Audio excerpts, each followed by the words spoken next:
El título que le he puesto al sermón es Causas y remedios contra el autoengaño. Obviamente todos estos sermones son una serie, pero este en especial es una segunda parte, vamos a decir, del sermón anterior. Como les dije, el sermón que vimos en Mateo capítulo 7, y vamos a volver allá, Mateo capítulo 7, versículos 21 al 23.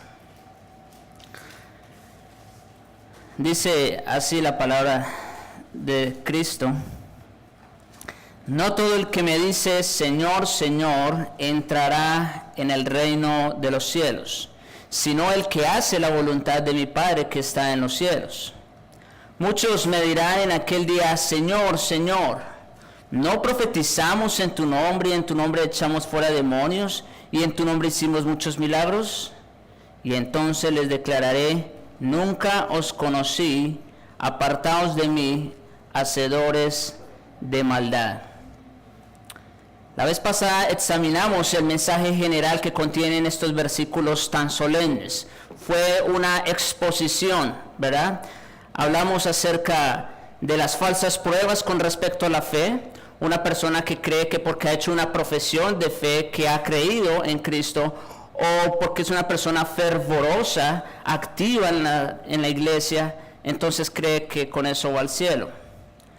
Y también hablamos acerca de las falsas pruebas con respecto a las obras. No todo el que profetiza o habla en nombre de Cristo, ¿verdad? Ni siquiera los que echan demonios o hacen cosas maravillosas a la vista de los hombres, tampoco van a ir al cielo necesariamente. Estas palabras en muchos aspectos son las más solemnes y alarmantes que cualesquiera encontramos en todas las santas escrituras. Porque como dije la vez pasada también, estas palabras que Cristo ya pronunció una vez en el Sermón del Monte, las va a volver a pronunciar otra vez en el día del juicio. Así que son palabras muy solemnes y debemos tomarlas en serio. Por esto, después de este recorrido preliminar, tenemos que volver al texto y proceder para sacar ciertas lecciones y deducciones.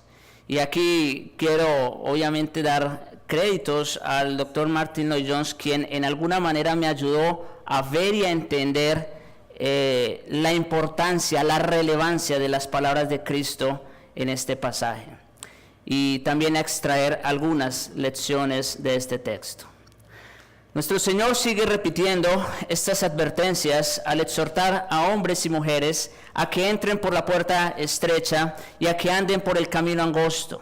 Y en este caso, vuelve a ponernos sobre aviso en cuanto a los terribles peligros y posibilidades que se nos plantean. La lección más importante que hay que aprender de este pasaje es el terrible peligro del autoengaño. Esa es la lección. Si hay algo que ustedes tienen que aprender de este texto que estamos estudiando, es el terrible peligro del autoengaño. Muchos irán confiados al juicio final, pero entonces Cristo les dirá, nunca os conocí. Y esto se subraya de varias maneras. Por ejemplo, nuestro Señor emplea la palabra muchos. Esto es importante. Muchos me dirán en aquel día, Señor, Señor, ¿acaso no hemos hecho esto y lo otro? No hay que exagerar la fuerza y vigor de la palabra muchos, hermanos y amigos que están aquí, que están escuchando. No hay que exagerar en la fuerza de la palabra muchos, pero sí es una palabra que conlleva un significado bien concreto. No dice alguno que otro, no dice pocos, no dice algunos, dice muchos. O sea que son muchos los que van a ir confiados al día del juicio y se van a llevar una gran sorpresa. De ahí la pertinencia de volver al texto y extraer todas sus lecciones y aplicaciones. El autoengaño es un peligro para muchos. Otra vez, no estoy exagerando. Es Cristo quien lo dice. Muchos se están autoengañando. El autoengaño es un peligro para muchos y las advertencias del Señor contra ellos son frecuentes. Se encuentra en la metáfora que sigue acerca de los que edifican sus casas sobre la arena. Ahí vamos a ver también esa lección. Es la misma advertencia que se encuentra también en la parábola de las 10 vírgenes. Las 5 vírgenes necias son un caso evidente de autoengaño y nada más. Ellas pensaron que podían entrar cuando llegara su novio, pero al final se llevaron una sorpresa. Vuelve a presentarse esto en Mateo 25, donde Cristo describe el juicio final y habla de los que vendrán confiados a Él para decirle las cosas que han hecho por Él. Y en todos estos casos se da la misma advertencia. Es la advertencia contra el terrible peligro del autoengaño. En otras palabras, al leer lo que dice aquí, recibimos la impresión de que esas personas a las cuales se refiere se sorprenderán en el día del juicio. De hecho, todo el capítulo 7 de Mateo, como hemos visto constantemente, trata de subrayar el hecho de que el cristiano debe vivir toda su vida a la luz del día venidero. Y esto es un buen punto para evaluarnos. ¿Cómo vivimos nuestras vidas? ¿Tenemos presente todo el tiempo que hay un día que está por venir en el cual tendremos que encontrarnos con Cristo? Esa es la realidad a la luz de la cual vive el cristiano todos los días. No puede haber duda acerca de ello. El día del juicio va a ser un día de muchas sorpresas. Muchas sorpresas. Cuán a menudo le dice nuestro Señor a su pueblo, a sus contemporáneos y a nosotros por medio de ellos, que vosotros, en Lucas 16:15, vosotros sois los que justificáis a vosotros mismos delante de los hombres. Quizás si nosotros nos vemos o nos comparamos entre nosotros, algunos se ven mejor que otros, ¿no es cierto? Yo quisiera ser como ese hermano. Quizás algunos piensan.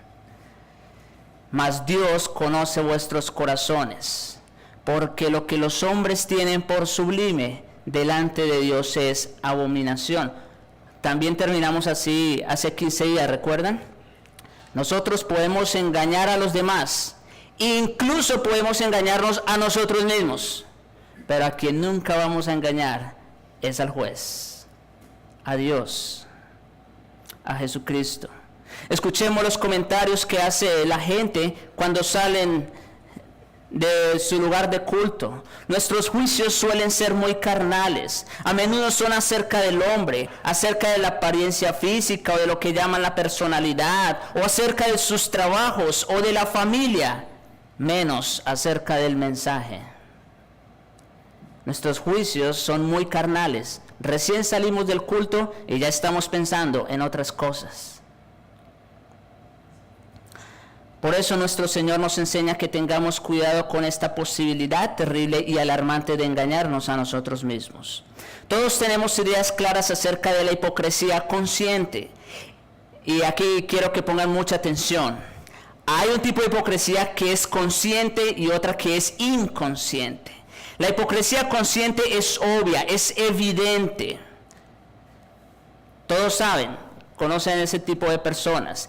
Pero lo que es más difícil es discernir la hipocresía inconsciente. Cuando alguien no solo engaña a otros, sino que se engaña a sí mismo.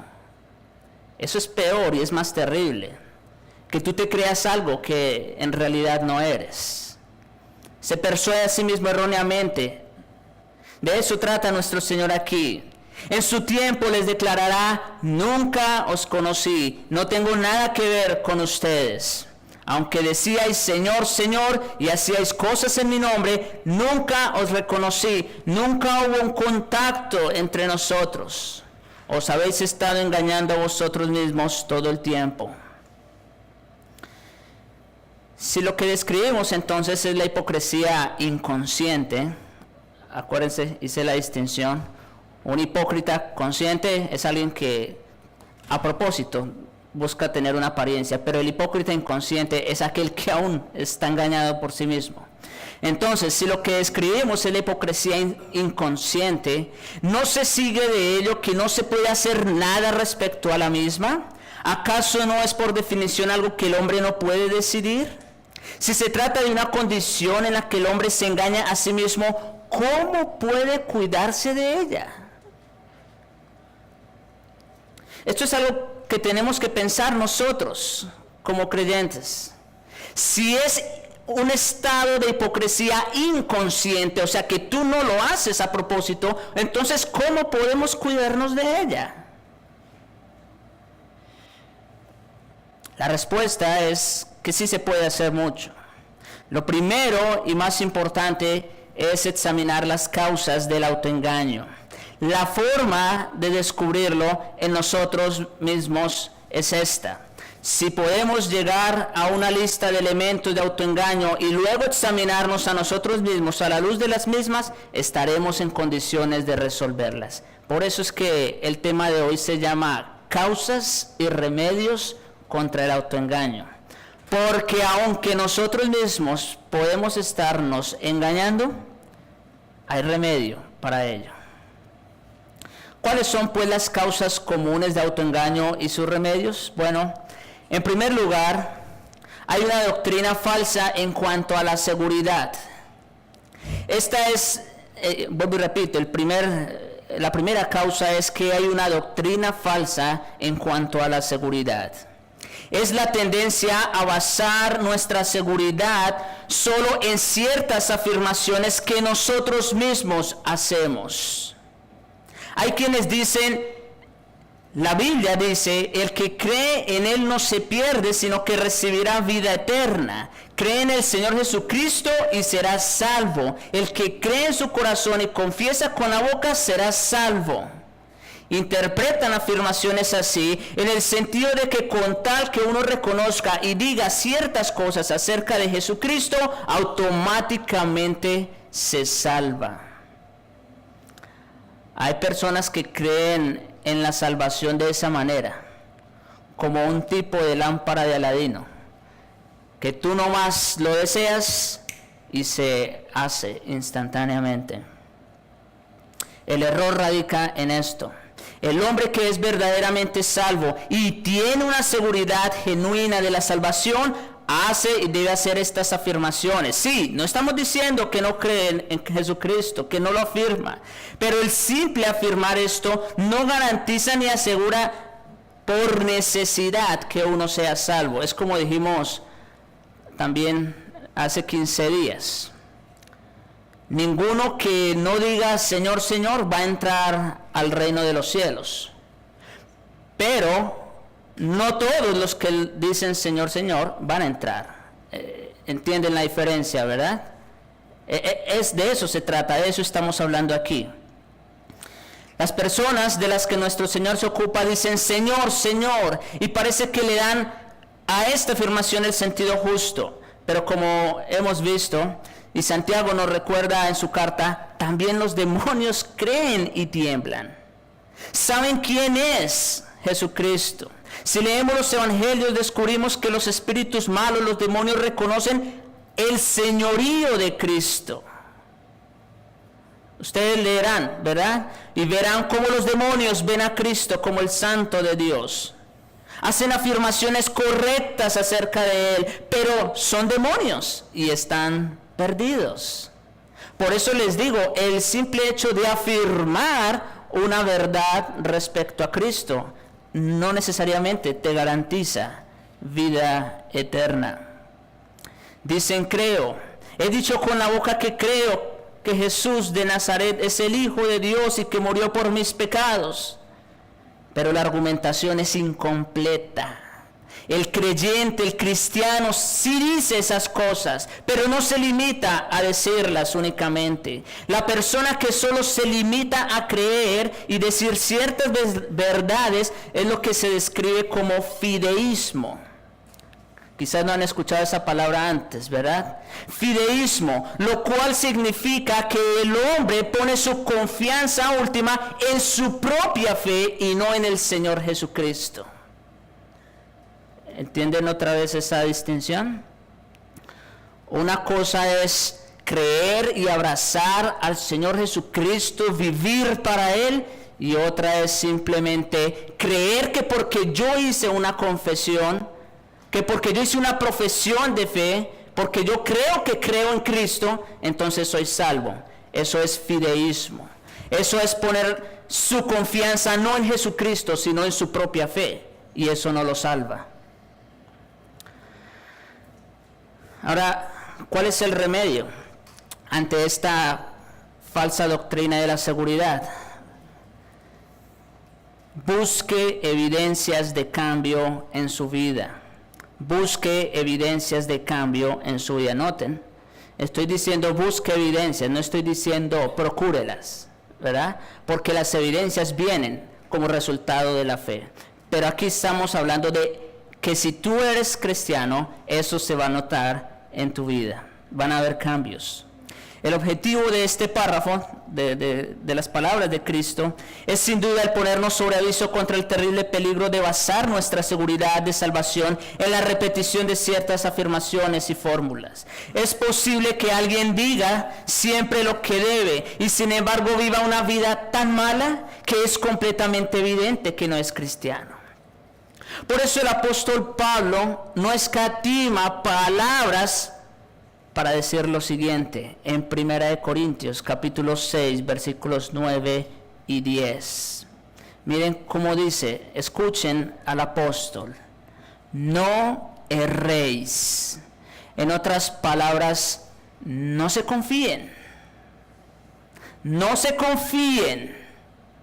Ni los fornicarios, ni los idólatras, ni los adúlteros, ni los afeminados, ni los que se echan con varones, ni los ladrones, ni los avaros, ni los borrachos, ni los maldicientes, ni los estafadores heredarán el reino de Dios.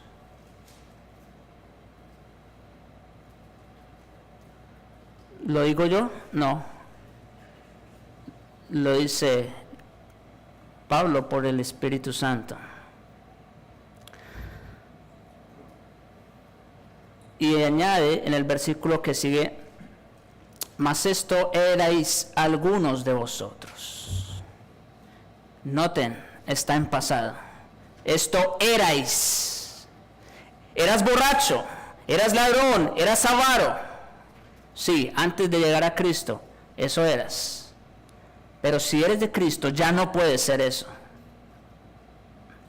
Ya no.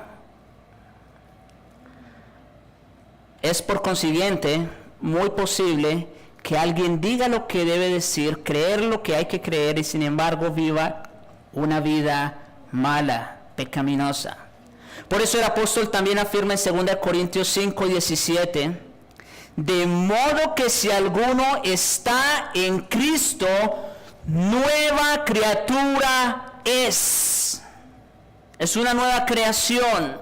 Las cosas viejas pasaron y aquí todas son hechas nuevas. Un verdadero creyente no puede seguir viviendo una vida de pecado. Es inconsistente. Si eres verdadero creyente, eso se evidencia en una nueva vida. En Gálatas 5:16 al 25 tenemos una lista de frutos que diferencian al verdadero cristiano de uno que no lo es. No vamos a ir allá por causa del tiempo. Ustedes ya saben a qué se refiere. Ustedes pueden revisar el texto allá, Gálatas 5:16 al 25, en sus casas. Sin embargo, me gusta cómo termina el apóstol esa porción.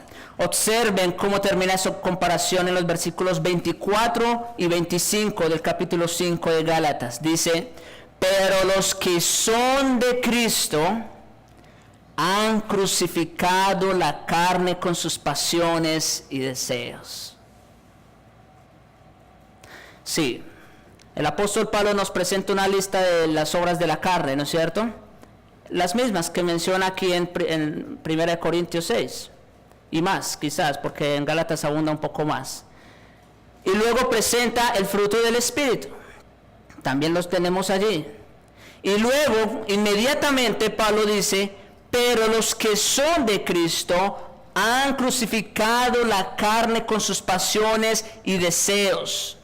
Si vivimos por el Espíritu, andemos por el Espíritu. Lo que Pablo está diciendo es cuán inconsistente es que una persona se proclame, se crea a sí mismo creyente, hijo de Dios, y siga viviendo en pecado.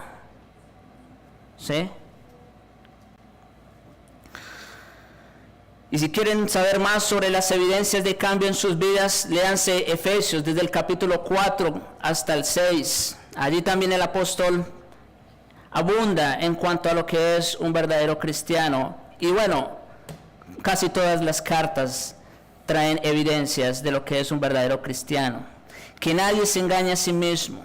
En cuanto hacemos descansar nuestra fe solamente en la repetición de una fórmula, sin estar seguros de que hemos sido regenerados y que tenemos prueba de la vida de Dios en nosotros, nos exponemos a este terrible peligro del autoengaño. Hay muchos que afirman y defienden de esta manera la doctrina de la seguridad. Dicen que no hay que escuchar a la conciencia.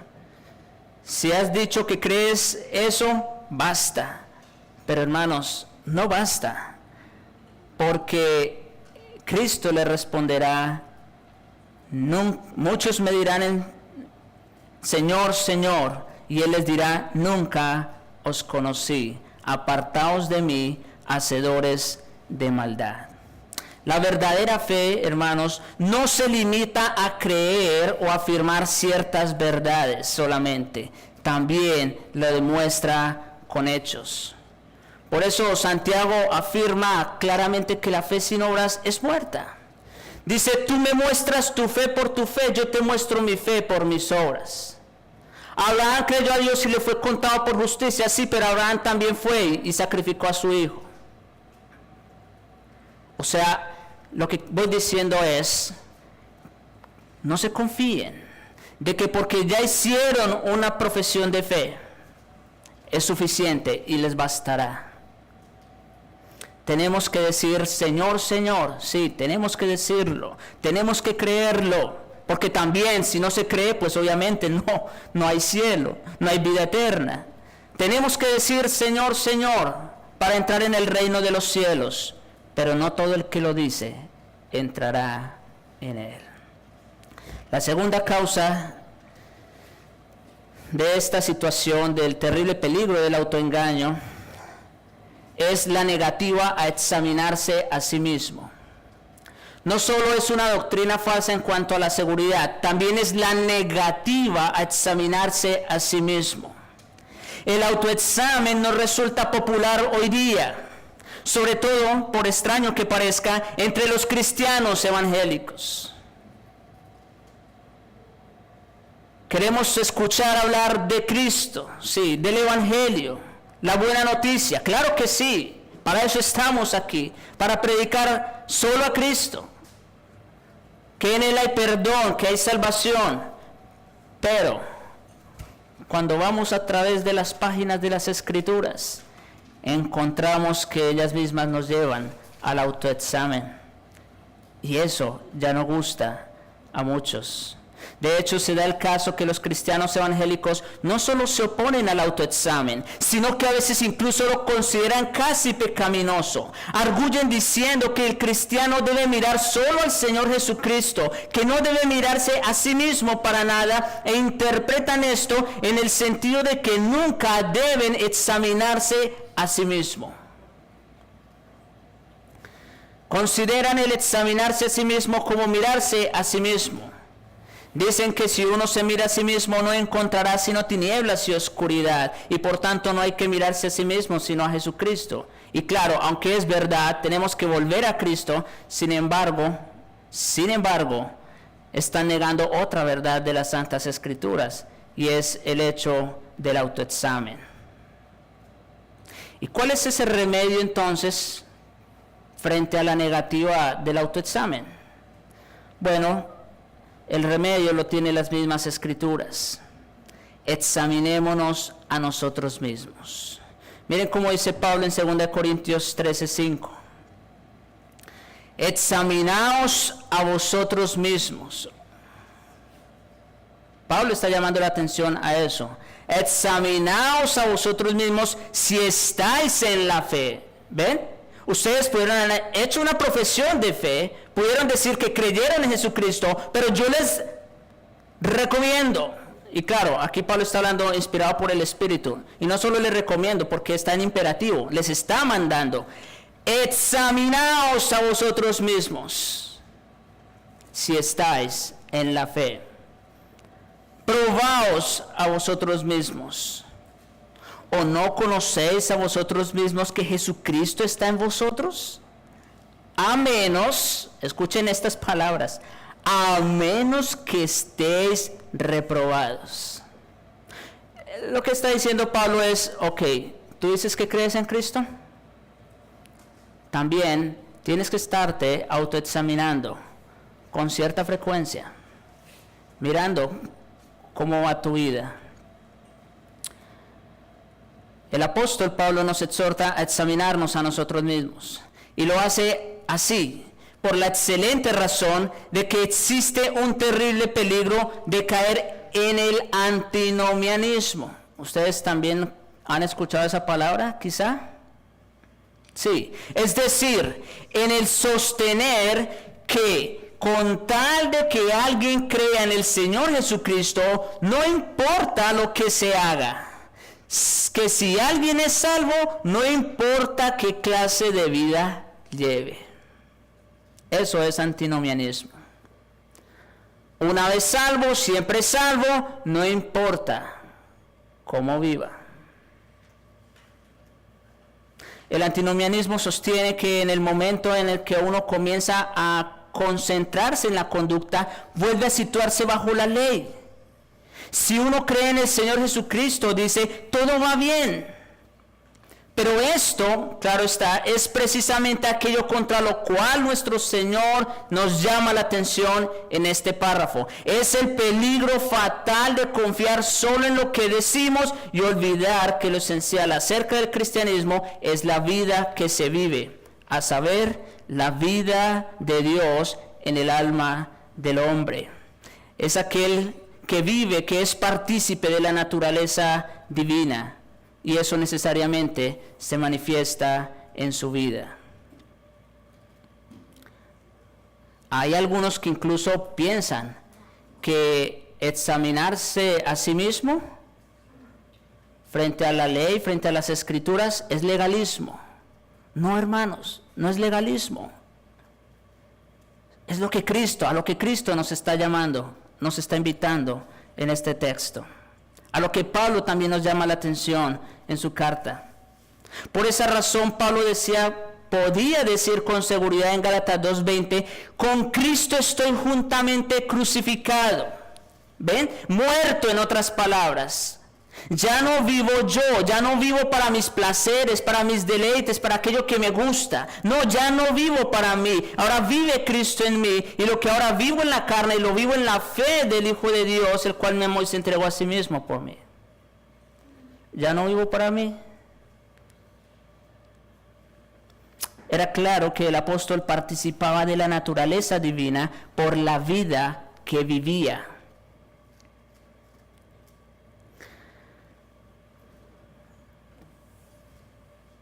También nos advierte el grave peligro de abusar, el apóstol nos advierte el grave peligro de abusar de la gracia sin autoexaminarnos. Miren conmigo este texto, Romanos capítulo 6. Y los estoy llevando, hermanos, por las Escrituras, para que ustedes mismos confirmen lo que estamos diciendo. Unos versículos atrás, en Romanos 5:20,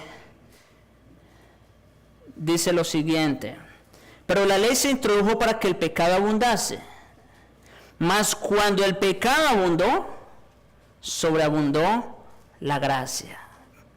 Qué bueno es Dios, ¿sí? Muy bueno, porque donde abundó el pecado, su gracia sobreabundó. Pero miren capítulo 6, versículo 1. Ante esa realidad, de que como donde abundó el pecado, sobreabundó la gracia, viene la pregunta, ¿qué pues diremos? ¿Perseveraremos en el pecado para que la gracia abunde? ¿Ven la lógica? Oh, pues donde abundó pecado, sobreabundó la gracia, pues sigamos pecando para que haya más gracia. Es más o menos la idea que algunos tienen en mente, ¿no? Cuando leen este pasaje. Y Pablo les responde, en ninguna manera, porque los que hemos muerto al pecado, ¿cómo viviremos aún en él? El mismo lenguaje que usó Pablo en Gálatas. Con Cristo estoy crucificado, estoy muerto. Aquí vuelve y dice lo mismo. ¿No sabemos que los que hemos muerto al pecado, cómo viviremos aún en él? No es posible. Versículo 3. ¿O no sabéis que todos los que hemos sido bautizados en Cristo Jesús hemos sido bautizados en su muerte? Sí. El Señor nos libre de abusar de la gracia y creer que una vez salvo, siempre salvo, no importa cómo vivas. El Señor nos libre de pensar así. Si miramos también la primera carta de Juan, vemos exactamente lo mismo. Fue escrita para salir al paso de ese peligro precisamente. Tiene en mente a aquellos que estaban dispuestos a decir ciertas cosas, pero cuyas vidas eran contradicción flagrante de lo que profesaban. Juan presenta sus famosas pruebas de vida espiritual. Solamente voy a mencionar dos rápidamente. En primera de Juan, capítulo 1, versículo 6, dice lo siguiente. Si decimos que tenemos comunión con Él y andamos en tinieblas, es decir, en pecado, ¿qué dice? Mentimos. Otra vez, no puedes decir que eres cristiano y vivir en tinieblas, vivir en pecado, porque entonces eres mentiroso. Dice, y no practicamos la verdad. O vamos unos versículos adelante, capítulo 2, versículo 4 de primera de Juan. El que dice, yo le conozco y no guarda sus mandamientos, el tal es, otra vez, mentiroso. Mentiroso, y la verdad no está en él. Claro, y aquí quiero hacer un paréntesis. Hermanos, obviamente no estamos hablando que el cristiano vive una vida plena y perfecta, sin pecado. No, eso no es lo que estoy diciendo. Ustedes saben, y así lo creo. Estamos diciendo que el que profesa ser cristiano, el que profesa ser hijo de Dios, ama y desea ser como Cristo.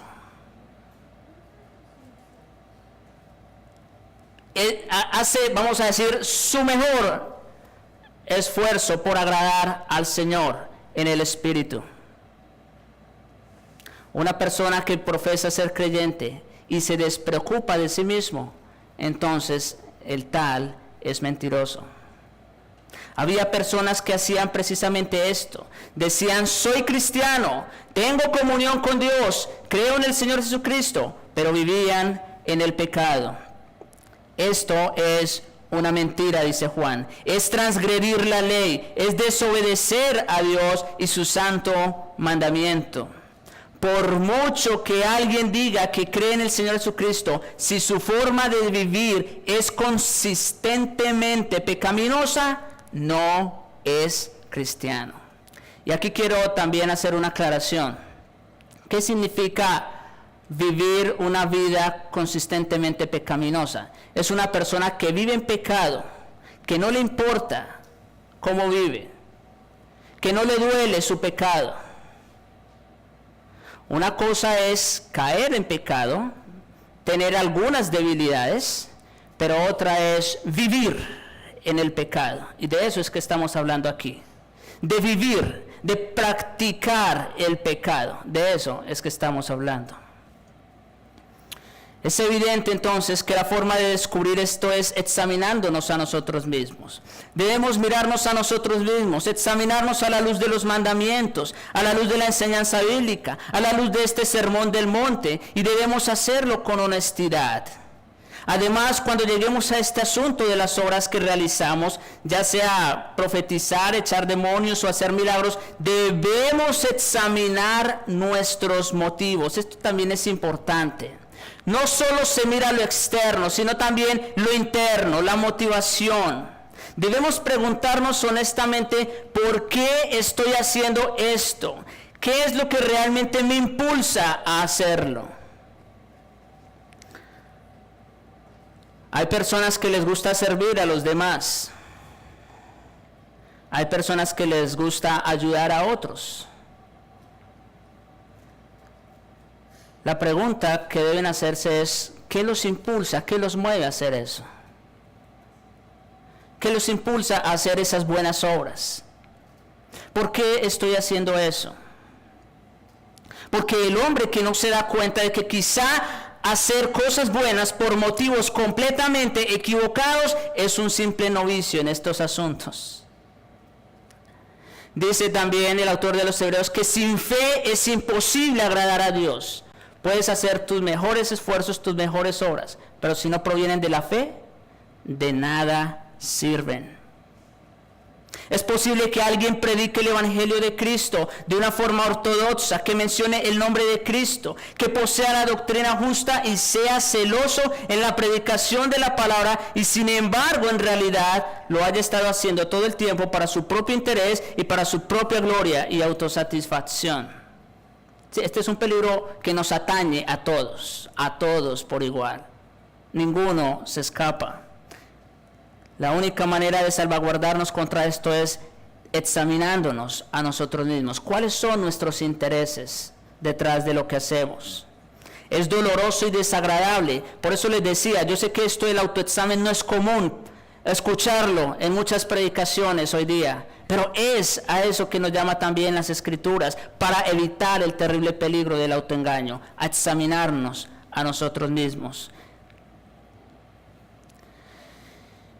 En tercer lugar, una tercera causa del autoengaño es el peligro de vivir para las actividades propias. El peligro de vivir para las actividades propias. Acerca de esto hay que ser muy claros, porque no cabe duda de que uno de los peligros mayores de la vida cristiana sea que alguien viva para sus propias actividades. Hay personas que son infatigables en la obra de Dios, pero cuando llegan las pruebas no saben cómo hacerles frente, no saben cómo lidiar con sus propios deseos, que muchas veces son pecaminosos. ¿Cuál es el problema? ¿Por qué no pueden hacer frente? Porque han vivido de sus propias actividades. Se puede estar tan ocupado predicando, trabajando o sirviendo en la iglesia que no se alimente su propia alma. Eso es un peligro para todos nosotros. Que nos ocupemos tanto de la obra de Dios que dejemos de estarnos alimentando a nosotros mismos. Se olvida tanto la propia vida espiritual que al final se encuentra que se ha vivido para sí mismo y para sus propias actividades. Y al detenerse o al ser detenido por enfermedades o circunstancias adversas, encuentra que la vida está vacía. Por eso sí, es verdad, como dice el salmista, bueno me es haber sido afligido. Los que han pasado por aflicciones, por diferentes circunstancias sumamente adversas, esas personas son las que realmente han pasado o han podido experimentar la mano del Señor. Pensemos en la forma en que tantas personas se mantienen solamente gracias a los entretenimientos y placeres. Cuando de repente se ven apartados de los mismos, no saben qué hacer consigo mismos. Se sienten completamente aburridos y desvalidos. ¿No les ha pasado de pronto? No tenemos planes ahorita. qué vida tan aburrida. Han estado viviendo para sus propias actividades y placeres. Y lo mismo sucede en la vida cristiana. ¿Y cuál es el remedio para hacerle frente a esta causa? Bueno, la autorreflexión. La autorreflexión. Por eso es bueno que todos nosotros de vez en cuando nos detengamos a descansar y examinarnos a nosotros mismos para preguntarnos ¿para qué cosas estoy viviendo? ¿Qué sucedería si de repente se nos prohibieran las reuniones a las que asistimos con tanta frecuencia y regularidad? ¿Cómo nos sentiríamos? ¿Qué sucedería si la salud nos fallara y no pudiéramos leer ni disfrutar de la compañía de otros y nos quedáramos solos? ¿Qué haría si ya no pudiéramos ir a trabajar? ¿Qué haríamos si ya no pudiéramos hacer tantas cosas? ¿Cuál sería nuestra fuente de consuelo? Miren cómo dice el apóstol Pablo, haciéndose él mismo esa autorreflexión en 1 Corintios 9. 1 Corintios 9, versículos 26 y 27. Así que yo de esta manera corro, no como a la aventura, y de esta manera peleo, no como quien golpea al aire, sino que golpeo mi cuerpo. Oye el trato que se daba Pablo a sí mismo. Golpeo mi cuerpo, claro, quizá no en un sentido literal, hay que entender esto, pero dice, golpeo mi cuerpo y lo pongo en servidumbre, no sea que, y aquí viene la razón de por qué él se hacía ese autoexamen o esa autorreflexión o esa autodisciplina.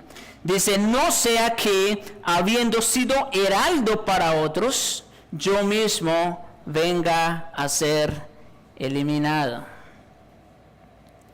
Como lo he hecho otras veces, y si Pablo lo hacía para examinarse a sí mismo, ¿quiénes somos nosotros para no hacerlo? ¿Quiénes somos nosotros para no reflexionar respecto a nuestra vida? ¿Quiénes somos nosotros para no reflexionar respecto al eje que nos mueve a nosotros? ¿O simplemente vivimos por las actividades? ¿Es lo que mantiene nuestras vidas? Debemos dedicar tiempo a la reflexión, porque uno de los peligros mayores del alma es vivir de sus propias actividades y esfuerzos. El estar muy ocupados es una de las sendas del autoengaño. En cuarto lugar, otra causa importante es el problema de ese problema es la tendencia a equilibrar la balanza. La tendencia a equilibrar la balanza. Si nuestra conciencia nos condena por la vida que vivimos, ponemos en el otro platillo alguna obra buena que hacemos, como ir a culto, hacer el devocional, visitar a los enfermos, entre muchas otras cosas. ¿No les ha pasado? Repito, cuando nuestra conciencia nos condena por la vida que vivimos, tenemos la tendencia a poner en el otro platillo alguna buena obra que hacemos. Reconocemos que ciertas cosas nos condenan, pero entonces hacemos una lista de buenas obras que realizamos y la cuenta se equilibra y hasta queda un cierto crédito al final. Hermanos, todos hemos hecho esto. Todos hemos hecho esto. Recuerden también el clásico ejemplo en el caso de Saúl, primer rey de Israel. A Saúl se le había mandado que exterminara a los amalecitas y lo hizo hasta cierto punto. Pero dejó con vida al rey Agag y también dejó con vida las mejores ovejas y bueyes que tenía. Y fijémonos en lo hábil que fue cuando Samuel lo reprendió. Miren 1 Samuel 15:15. Miren cuál fue la respuesta de Saúl frente a la reprensión de Samuel. Le dice, los he dejado con vida para poder ofrecer sacrificios al Señor. Wow. Qué bueno era Saúl. Tenía buenas intenciones en su corazón, ¿no les parece? Dice que dejó todos esos bueyes y ovejas para ofrecer sacrificios al Señor. Digno de admirarlo, de aplaudirlo. No, no es eso. Este es un ejemplo perfecto de equilibrar la balanza. Y todos tenemos propensión a ello.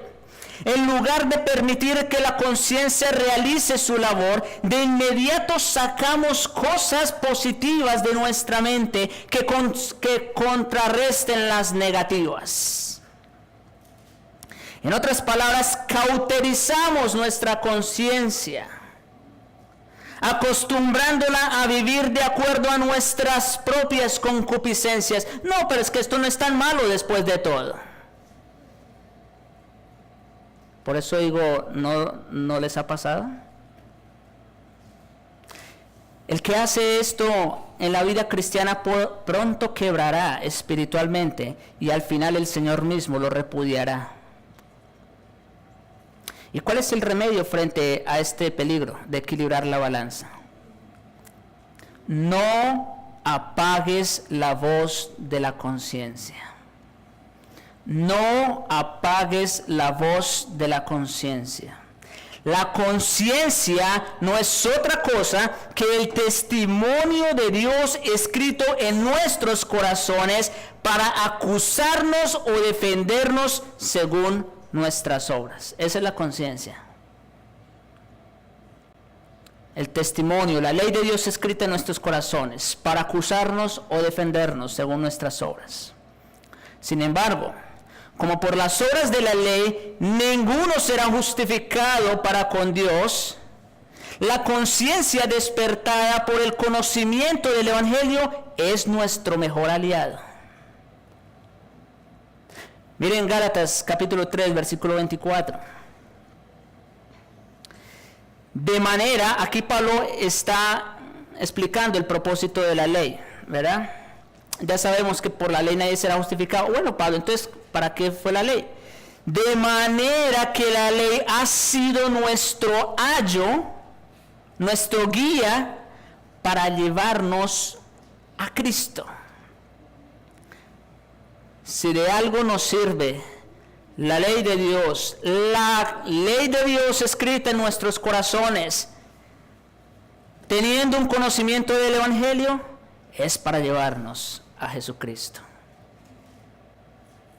Debemos aplicarnos esta lección. Debemos dejar que la conciencia nos acuse. Cuando la conciencia nos acuse, no la callemos. No tratemos de poner nuestras buenas obras en la balanza.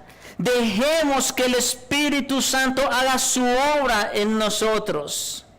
Hay quienes creen y afirman que si son verdaderos creyentes, entonces el Espíritu Santo los guiará a hacer su voluntad de una forma automática, pasando por alto que una de las funciones del Espíritu Santo es redarguirlos con la palabra de Dios. Hay personas que dicen, no, pues yo sé que tengo esta lucha con este pecado, pero pues si el Señor no hace un cambio en mi vida, pues ¿qué puedo hacer? ¿Saben qué pasa con esas personas? Están culpando a Dios por su pecado. Yo no puedo dejarlo. Están culpando a Dios por su pecado. Una de las funciones del Espíritu Santo, escuchen, es redarguirlos con la palabra de Dios. Cuando ustedes se sientan redarguidos, acusados por el Espíritu, por la palabra de Dios, ahí, ese es el momento del cambio, porque es cuando el Espíritu está obrando en su vida.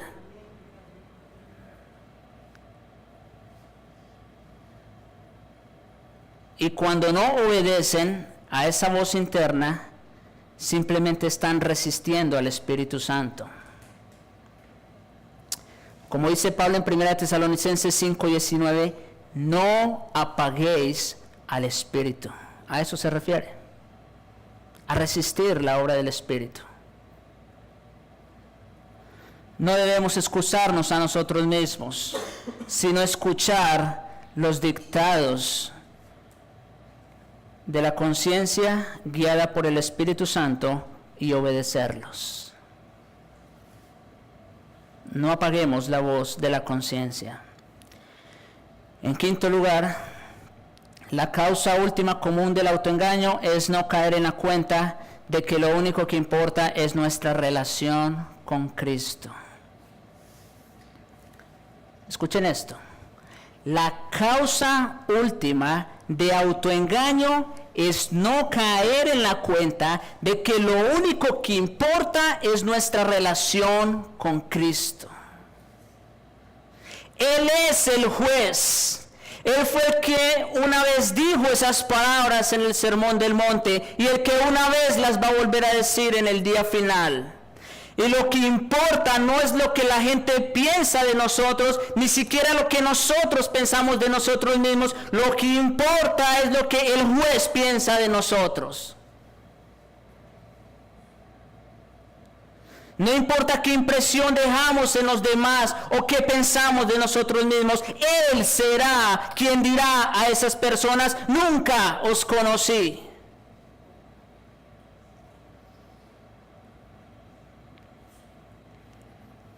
Y esta palabra conocer es muy fuerte. No quiere decir que no estuviera consciente de la existencia de Dios, de Cristo. Lo sabe todo, lo ve todo. Todo está desnudo y abierto ante Él. Conocer significa tener un interés especial por estar en una relación íntima con Él. Por eso el Señor dirá: nunca os conocí. En otras palabras, nunca tuve una relación íntima contigo.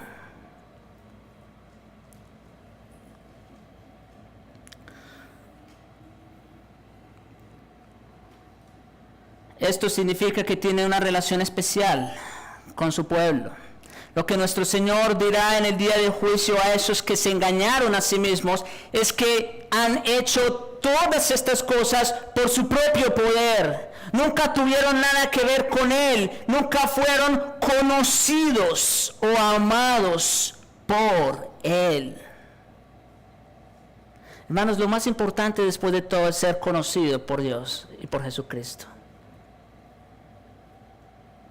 Esto es lo más importante para nosotros. No interesarnos no por nuestras propias actividades y por los resultados, sino por nuestra relación con el Señor Jesucristo. Por eso la pregunta: ¿le conocemos? Y sobre todo, ¿nos conoce Él a nosotros? ¿Y cuál es el remedio frente a esta situación? Debemos caer en la cuenta de que lo que Dios quiere y lo que nuestro bendito Señor quiere sobre todo es a nosotros mismos. Lo que Cristo quiere es a nosotros mismos, o lo que la Biblia le llama nuestro corazón. Desea al hombre interior, desea nuestra sumisión. No quiere solamente nuestra profesión de fe, nuestro celo, nuestro fervor, nuestras horas, ni cualquier otra cosa. Nos desea a nosotros. Leamos de nuevo las palabras que pronunció el profeta Samuel dirigidas a Saúl, rey de Israel. Acuérdense que Saúl tenía buenas intenciones, ofrecer sacrificios a Dios. Y miren la respuesta del profeta. ¿Se complace Jehová tanto en los holocaustos y víctimas como en que obedezcas a las palabras de Jehová? Ciertamente el obedecer es mejor que los sacrificios. De nada te va a servir 1000 sacrificios, Saúl, que presentes a tu Señor. Ciertamente el obedecer es mejor que los sacrificios y prestar atención que la grosura de los carneros. La respuesta al argumento de Saúl fue En otras palabras, Dios no quiere nuestras ofrendas. Dios no quiere nuestros sacrificios. Quiere nuestra obediencia. Nos quiere a nosotros mismos. El hombre puede decir cosas acertadas respecto a la fe. Puede estar muy ocupado y ser muy activo. Puede alcanzar resultados aparentemente maravillosos. Y sin embargo, no darse a sí mismo al Señor. Puede dar todo, pero si no da su vida, de nada le sirve.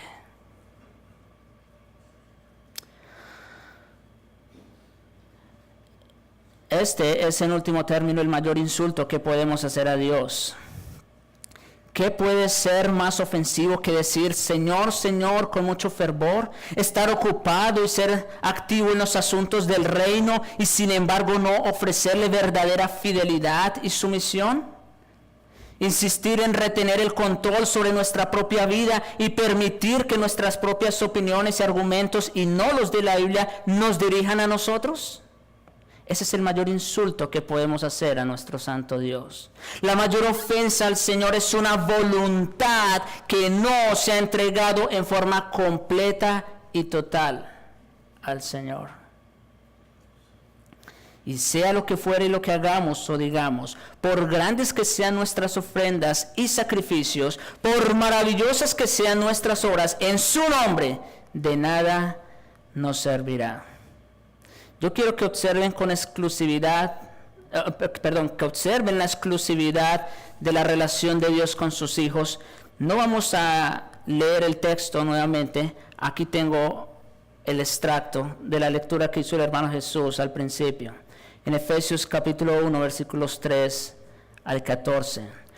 Yo quiero que noten la exclusividad de la relación de Dios con sus hijos. No es cualquier cosa.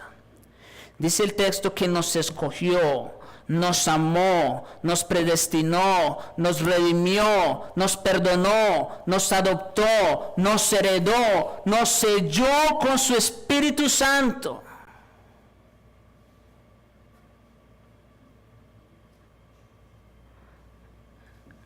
Hermanos,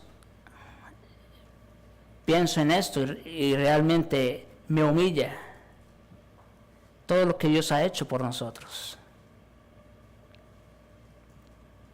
Y todo esto, sigo leyendo, y todo esto en relación con Cristo.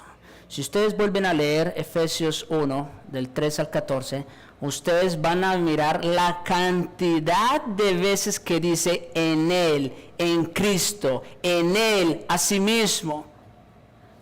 Todas estas bendiciones, todos estos beneficios nos son dados únicamente en relación con Cristo. Sin Él todo ese maravilloso plan no hubiese sido una realidad. Y la pregunta al final de cuentas es, ¿y todo esto para qué? ¿Por qué Dios hizo lo que hizo? ¿Por qué mandó a su propio Hijo para hacer una realidad todo esto en nosotros? Para santificarnos. Nos escogió en Él para que fuésemos santos y sin mancha. Dios no quiere nuestros sacrificios, no quiere nuestras obras, no quiere nada de nosotros, nos quiere a nosotros mismos. Exclusividad para que rindamos nuestras vidas en adoración a Él. Por eso también ahí mismo en Efesios 1, para alabanza de la gloria de su gracia. Y lo repite también varias veces. Dios hizo todo esto para que fuésemos santos, para que rindiéramos nuestras vidas en adoración a Él. Dios no quiere nada de nosotros, sino a nosotros mismos. En resumen, hermanos, ya para terminar, 4 cosas a tomar en cuenta para no correr el peligro de autoengañarnos a nosotros mismos. Primero, examinarnos a nosotros mismos y nuestras motivaciones con cierta frecuencia. Si están tomando nota, yo les invito a que anoten esto. Examinarnos a nosotros mismos y nuestras motivaciones con cierta frecuencia. Esa es la primera cosa que debemos hacer. Segundo, dejar que la conciencia nos acuse. No apaguemos al Espíritu que nos guía al arrepentimiento. Dejen que la conciencia los acuse. Eso es bueno, aunque no nos guste a nosotros, pero dejen que el Espíritu Santo lo haga. Tercero, obedecer la palabra de Dios. Él es nuestro Señor y por tanto tiene toda la autoridad para decirnos qué hacer y cómo hacerlo. Y cuarto, y por sobre todo, sostener una relación de amor con Cristo y con su Padre. Eso es lo más importante. ¿Qué tal es tu relación con el Señor? Te pregunto en este día. Nosotros nos relacionamos con nuestra familia todos los días.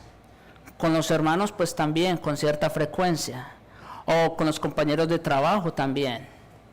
Pero yo te pregunto, ¿cómo está tu relación con Cristo? Él es el que más importa, porque al final Él va a ser nuestro juez.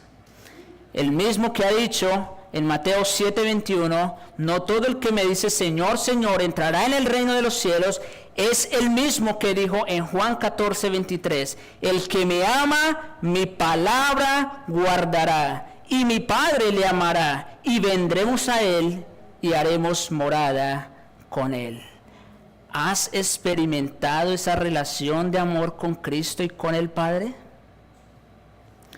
O que el Señor nos lleve a experimentar esa relación de amor con Él y nos ayude a corresponder a su grande amor para no caer en el abismo del autoengaño. Oremos.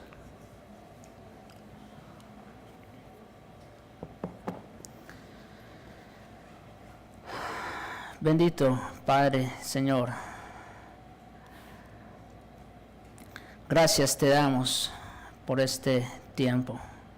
Gracias te damos por tu palabra.